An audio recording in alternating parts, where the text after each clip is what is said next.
स्वागत है आप सभी फ्लोव्लॉग्स के दर्शकों का इस 14009 बापूधाम मोतिहारी आनंद विहार चंपारण नगर एक्सप्रेस की जर्नी के पार्ट 2 में। पार्ट 1 में दोस्तों हम लोगों ने देखा था बापूधाम मोतिहारी से गोल्डा तक का सफर। पार्ट 2 में हम लोग देखने वाले हैं सीतापुर से आगे Anand Vihar junction railway station तक का सफर। चलिए तो फिलहाल सीधा देखते हैं सीतापुर जंक्शन रेलवे स्टेशन पर अराइवल। बाकी सारी बातें सफर के दौरान करेंगे। जो पॉइंट्स हमने पार्ट 1 के अंदर मिस कर दिए थे वो सभी हम इस वीडियो के अंदर कवर करेंगे, तो वीडियो का एंड तक जरूर से देखिएगा, बहुत ही मजा आने वाला है।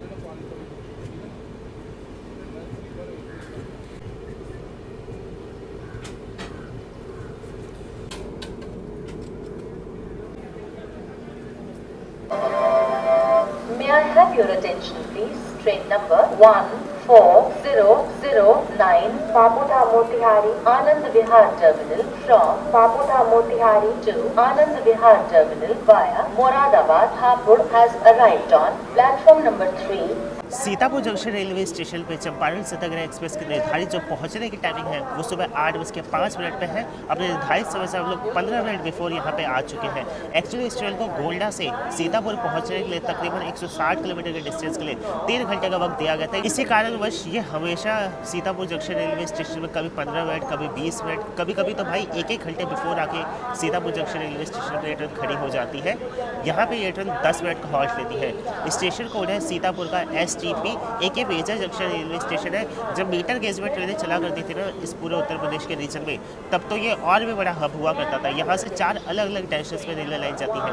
एक लाइन यहाँ से सीधा चल जाती है स्टेट कैपिटल लखनऊ की तरफ, एक लाइन यहाँ से चल जाती है गोल्डा की तरफ, एक लाइन यहाँ से निकल जाती है आगे मैलानी की तरफ, चौथी लाइन यहाँ से चली जाती है जिसके ऊपर हम लोग पढ़ने वाले हैं अब शाहजहांपुर की तरफ। सीतापुर जंक्शन का आप अभी करंट वेदर देखिए, हल्की हल्की बारिश हो रही है जिसे झिसकी भी कहा जाता है हमारे उत्तर प्रदेश की लैंग्वेज में।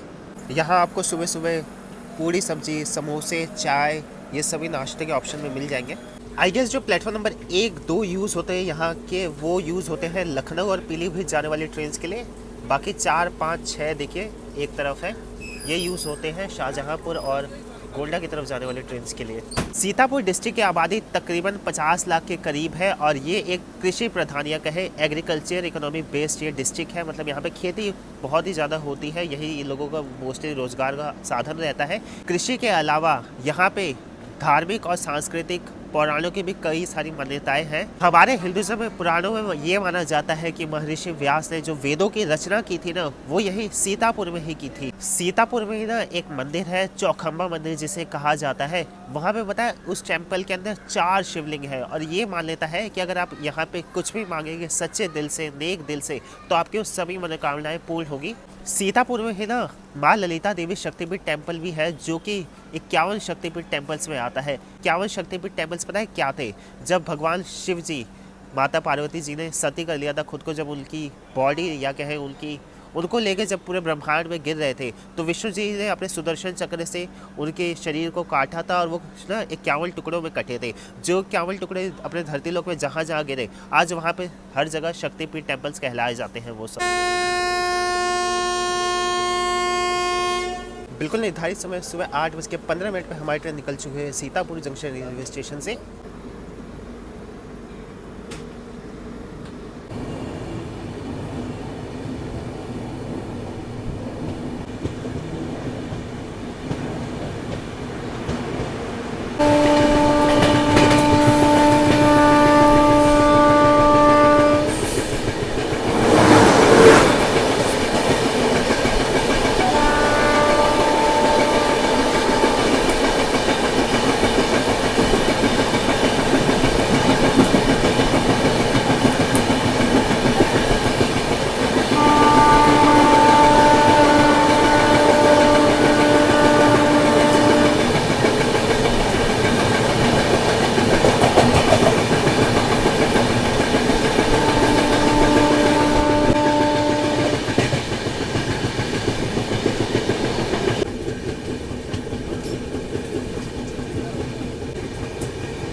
यहाँ इस वक्त हम लोग रोजा जंक्शन रेलवे स्टेशन क्रॉस करने जा रहे हैं और इधर हम लोग ज्वाइन करेंगे लखनऊ दिल्ली मेन लाइन।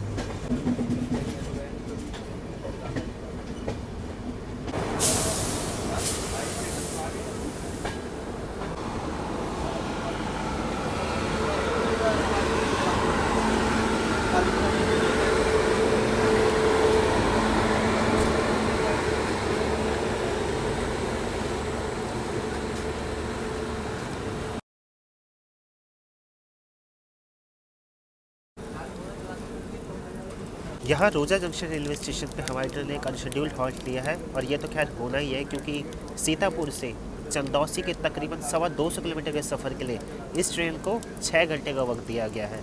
तो भाई ऐसे ही इसका वक्त कटने वाला है।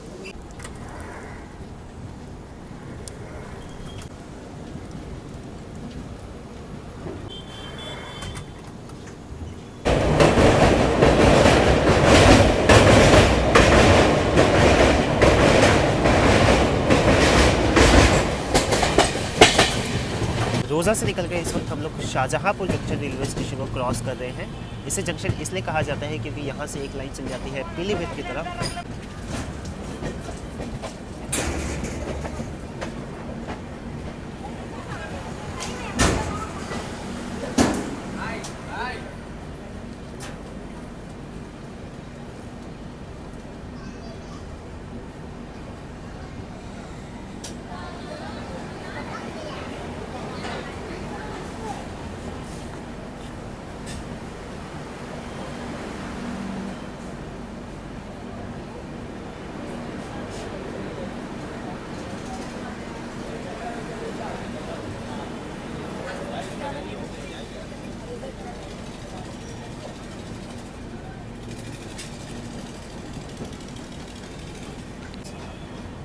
शाहजहाँपुर जंक्शन का काफ़ी समय से रीडेवलपमेंट हो रहा है। इतना बड़े रेलवे स्टेशन है भी नहीं, बट अभी तक कुछ कंप्लीट होने के आसार नज़र ही नहीं आ रहे।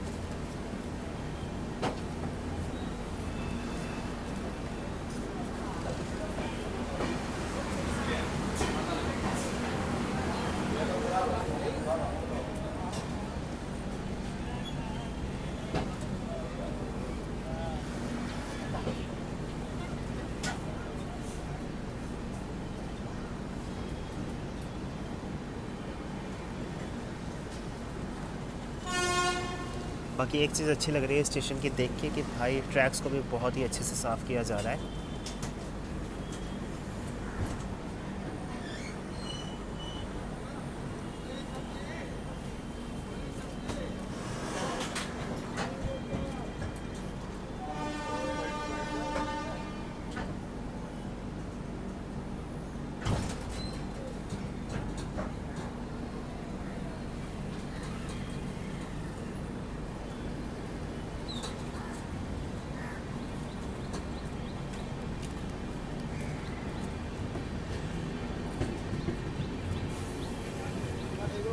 गाड़ी खड़ी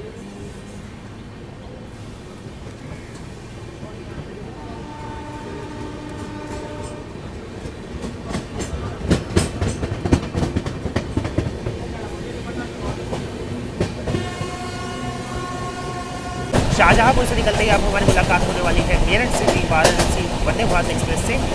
पहले ये ट्रेन मेरठ से लखनऊ के बीच में चला करती थी।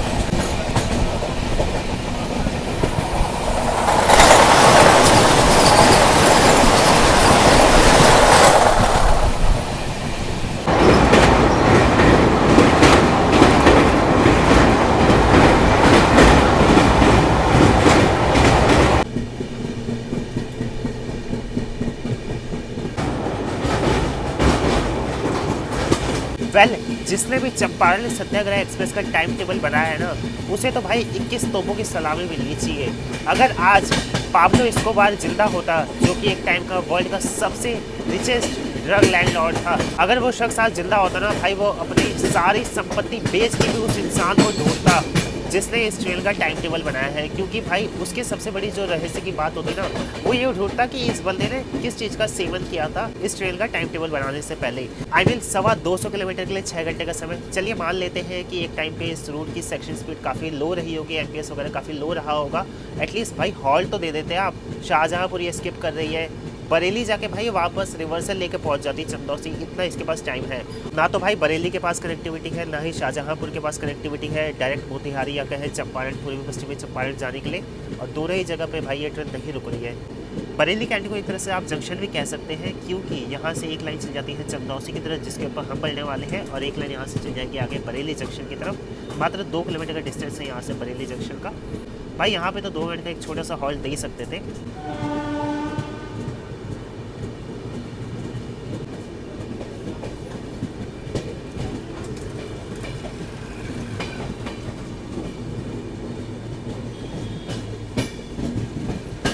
यहाँ हम लोग लखनऊ दिल्ली मेन लाइन को छोड़ चुके हैं। ये जो ट्रैक्स हैं ये आगे बरेली की तरफ चले गए हैं, लेकिन हम लोग वापस फिर से Lucknow Delhi main line join करेंगे, वो मुरादाबाद जंक्शन पे।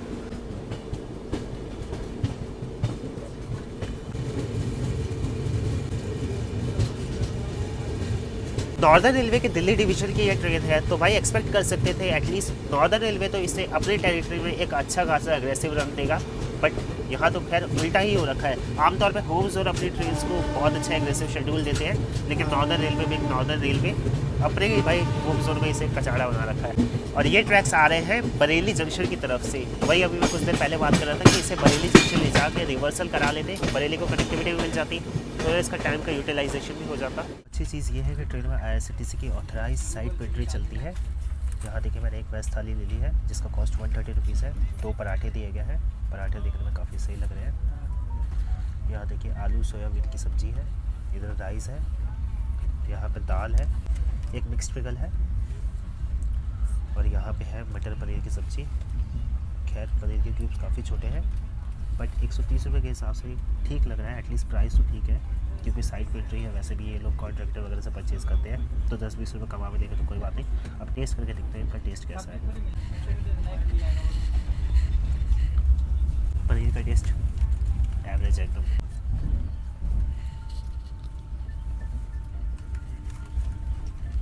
सब्ज़ी बढ़िया है, दाल की वाली।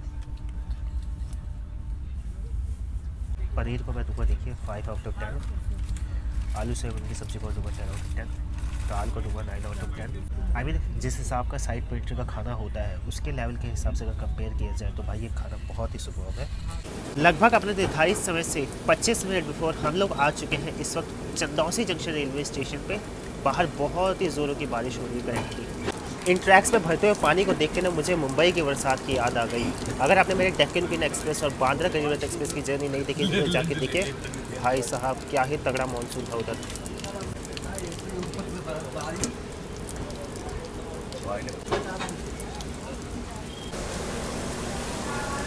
लकीली जो मेरा कोच है ना, ये देखिए बिल्कुल ठीक शेल्टर के नीचे आया है। थोड़ा सा और आगे हो जाता ना तो भाई भीगते हुए आना पड़ता है ना। चंपारण सत्याग्रह एक्सप्रेस की जो चंदौसी जंक्शन में निर्धारित पहुंचने की टाइमिंग है वो है दोपहर में 2:11 पे। यहाँ पे ये ट्रेन 5 मिनट का हॉल्ट लेती है।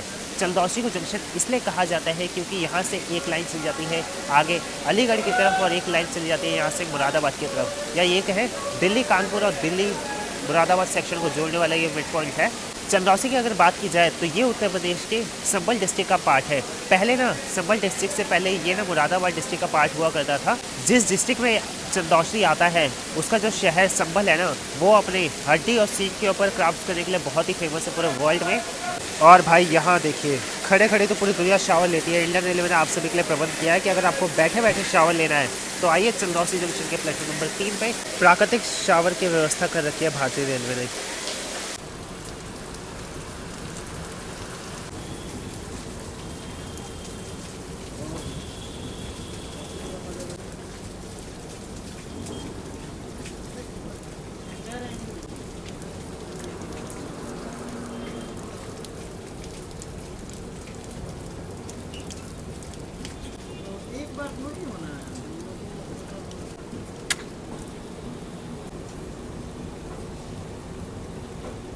चंदौसी से जैसे ही हमारी ट्रेन निकली थी ना, मैं आया थोड़ी देर मैंने सोचा कि पावर नैप ले लेता हूँ, मुरादाबाद जंक्शन रेलवे स्टेशन आ जाएगा।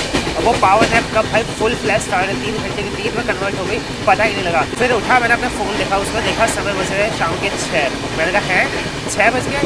फिर मुझे लगा कि चलो हम लोग आनंद विहार के पास हो गए, कुछ नहीं तो गाजियाबाद के आउटर में होंगे।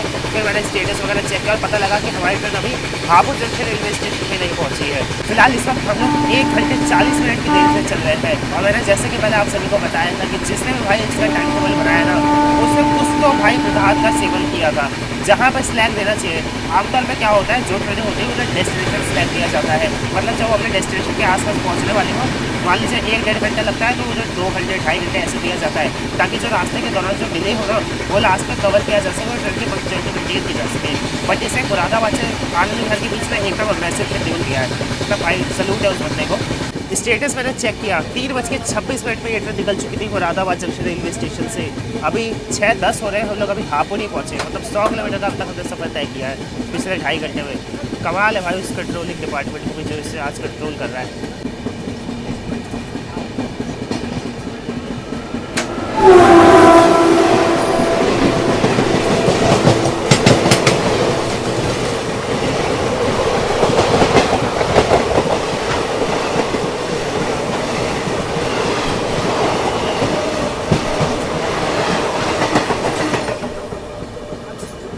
यहाँ 1 घंटे 35 मिनट के विलंब से हम लोग पहुँच चुके हैं हापुड़ जंक्शन रेलवे स्टेशन के प्लेटफॉर्म नंबर 1 पे। ट्रेन के यहाँ निर्धारित पहुँचने की टाइमिंग है दोपहर में 4:35 पे।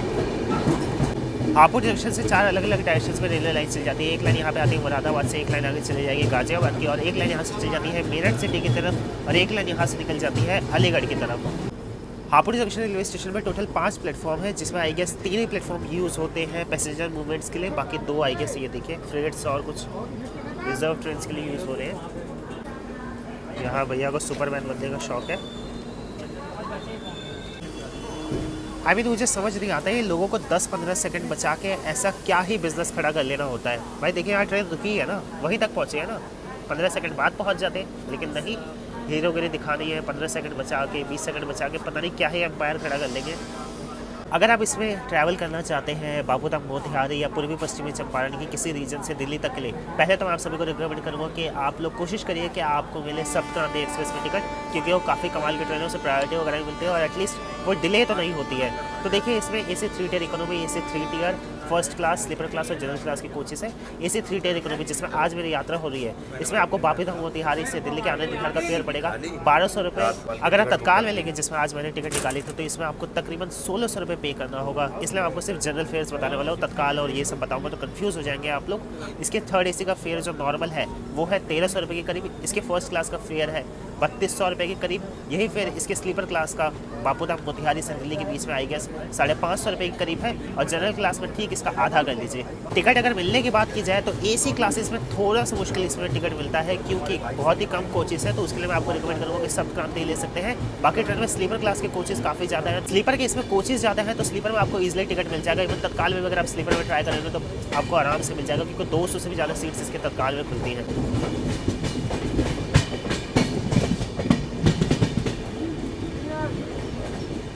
गाजियाबाद में आके थोड़ा सा अपना कोच खाली हो चुका है। ये रही मेरी अपर बर्थ। पिछले 22.5 घंटे में से तकरीबन 20 घंटे मैंने इसी सीट के ऊपर स्पेंड किए हैं, क्योंकि जितने भी पैसेंजर्स थे जो मिडल बर्थ वाले थे उन्होंने भी अपनी सीट खोल रखे थे, लोअर बर्थ वाले भी सो रखे थे, तो यही मेरे पास ऑप्शन था। बाकी इस थर्ड AC इकोनॉमी में ना आप बैठ नहीं सकते अपर बर्थ में, ये आपको थोड़ी सी दिक्कत होगी, क्योंकि ना स्पेस काफ़ी कम रहता है। फाइनली 22.5 घंटे का सफ़र तय करके हम लोग इस वक्त आ चुके हैं Anand Vihar terminal railway station पे। यहाँ पे इस ट्रेन के निर्धारित पहुँचने की टाइमिंग थी शाम को 6:15 बजे, और हम लोग यहाँ पे आए हैं 7:50 पे। सो अगर जर्नी एक्सपीरियंस शेयर किया जाए इस ट्रेन का, तकरीबन 22.5 घंटे का समय लगा है इस ट्रेन को बाबूधाम मोतिहारी से आनंद विहार आने का, तकरीबन 960 किलोमीटर के डिस्टेंस के लिए। एवरेज स्पीड इसकी तकरीबन 50 किलोमीटर प्रति घंटे की रफ्तार से भी कम की रही है। लेकिन जो सबसे बुरी चीज़ मुझे ये लगी, पता है क्या लगी, कि भाई इतना टाइम होने के बाद भी ये ट्रेन 1.5 घंटे से भी ज़्यादा की देरी से आई है आनंद विहार रेलवे स्टेशन पे। तो मेरा इस ट्रेन का अगर रिव्यू देना होगा तो देखिए, अगर क्लीननेस को मुझे रिव्यू देना होगा, क्योंकि इस ट्रेन का प्लेटफॉर्म से डिपार्चर हो जाता है, तो क्लीननेस इसके एवरेज ही रहेगी। टॉयलेट वगैरह भी इसके एवरेज साफ रहेंगे, बीच में 1-2 बार OBH साफ सुथरा करेगा। बाकी ये है कि चौक वगैरह इसके टॉयलेट नहीं थे। पंक्चुअलिटी को तो भाई मैं एकदम पुअर रेटिंग देना चाहूँगा। ऑलरेडी इस ट्रेन को 21 घंटे का वक्त दिया है 956 किलोमीटर का डिस्टेंस कवर करने के लिए, उसमें भी ये ट्रेन 1.5 घंटा लेट चली है। इसके मैंने पास्ट 10 ट्रिप्स की हिस्ट्री देखी। इस ट्रेन में मैंने देखा कि भाई ये कभी 50 मिनट की देरी से आ रही है, कभी 1.5 घंटे की देरी से आ रही है। सारे इसका जो डिले होता है ये हापुड़ जंक्शन से पहले होना शुरू हो जाता है, और ट्रेन पूरा वो डिले मेंटेन करती है दिल्ली तक। उम्मीद करता हूँ ये चंपारण सिद्धनगर एक्सप्रेस की जर्नी आप सभी को पसंद आई होगी। मेरे विश लिस्ट में थी कि बाबूधाम मोतिहारी एक्सप्रेस की ये ट्रेन को मैं कवर करूँ। आज मैंने फाइनली इसे कवर कर लिया है। नीचे कमेंट करके बताया कि ये दोनों पार्ट आप सभी को कैसे लगे। जल्दी मिलते हैं किसी और जर्नी के साथ। इंस्टाग्राम पर अगर मुझे फॉलो करना चाहते हैं तो फॉलो कर सकते हैं, लिंक आप सभी को डिस्क्रिप्शन बॉक्स में मिल जाएगा।